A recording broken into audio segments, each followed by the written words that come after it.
এমন চাচা বাবার চেয়েও বেশি আদর করে বিষ্ণু ইসলামকে লালন পালন করলো। এ আবু তালেবের ভয়ে আবু জাহেল আমার প্রিয় নবীর গায়ে হাত লাগাতে পারে নাই।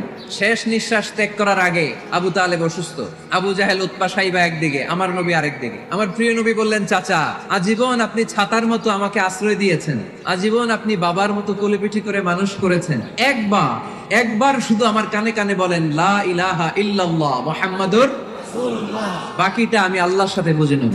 কিন্তু আবু জাহেলও পাশে আছে না নাই?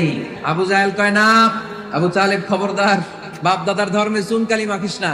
একবার আবু তালেব প্রিয় নবীর নুরানি চেহারার দিকে তাকায়, মনে মনে ভাবে এখনই পড়ে ফেলি কালিমা, মুহাম্মদের আদর্শই আমার আদর্শ বানায় ফেলি। আবার যখন আবু জাহেল উতবা সাইবার দিকে তাকায়, মনে মনে ভাবে না, আগের ধর্ম ছাড়তে চাই না। এই দোটানা অবস্থা থেকে শেষ নিঃশ্বাস ত্যাগ করার আগে আবু তালেব এটা বলে মারা গিয়েছে, আলা মিল্লাতি আব্দুল মুত্তালিব, আমি আব্দুল মুত্তালিবের শিরকি ধর্মের উপর থেকে শেষ নিঃশ্বাস